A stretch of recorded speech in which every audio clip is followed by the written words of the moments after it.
You're probably asking yourself, how can I make a video about how to become a chosen one, aka the face of the company, if I'm not a wrestler? Well, I've been watching WWE for 23 years straight, and WWE have always been about having one guy represent the company and carry it on his back. So, I know who WWE believes is perfect for that role. Maybe things will be different now with Stephanie and Triple H in charge, but I doubt it. WWE is too used to having one guy be the star of the show and everyone else playing a supporting role. Okay, so here are 7 things a wrestler needs to become the man in WWE. 1. You need to be good looking. The face of the company needs to be good looking. WWE chooses the male wrestler who every man can envy and every woman finds attractive.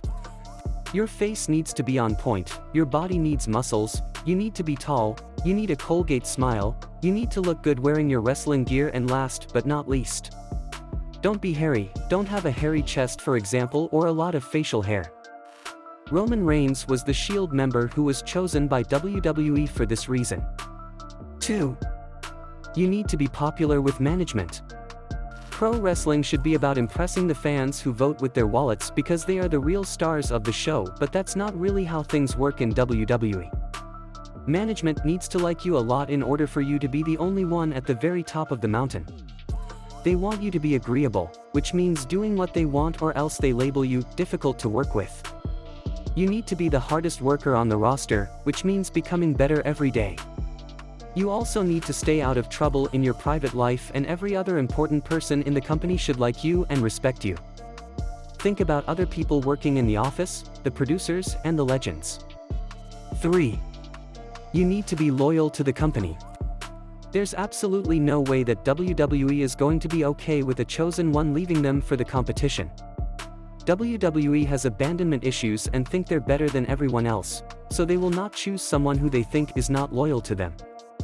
It has to be someone who shows signs of being loyal and forever grateful to the company from the very beginning.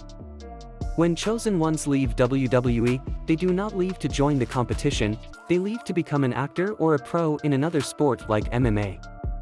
4. You need every WWE fan to care about you.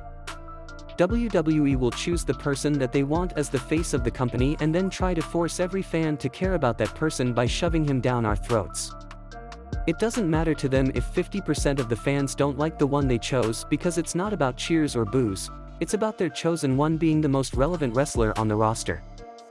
WWE just wants a reaction from fans, whether that's negative or positive. 5. You need to be American. A foreign wrestler can never be a chosen one in WWE for the simple fact that he's not American and he speaks English with an accent. WWE does not like it when a wrestler speaks English with an accent and when the wrestler wasn't born in the US. They make it clear all the time that they are an American company who have millions of fans outside the country. That's part of their identity, so they aren't trying to choose someone from Europe, for example, to be the main star of the show. I don't count Canada because chances are you won't know that someone is Canadian until they tell you that they are. 6. You need to be the total package. Being the most talented in-ring performer on the roster just isn't enough for WWE. You also need to be good on the mic and you need charisma. WWE chooses those who are good enough at everything they do and not just really good at one thing. Vince McMahon has said in the past that everyone can be a great in-ring performer, but not everyone can be a great entertainer. 7. You need to be a man. Female wrestlers are never chosen to be the face of the company, and there's many reasons for that. Women in general have shorter careers than men because women will always leave to start a family. And it's not always planned. Men can start a family and still show up for work every week. Another reason is that women's wrestling is not as popular as some people think. Fans in general are more interested in seeing men fight than women fight, because being a fighter is a masculine trait.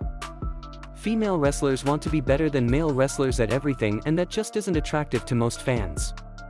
And it's not about fans and male wrestlers being insecure or intimidated. It's about female wrestlers being envious and jealous of male wrestlers. Women's wrestling would probably be more popular if it was more original.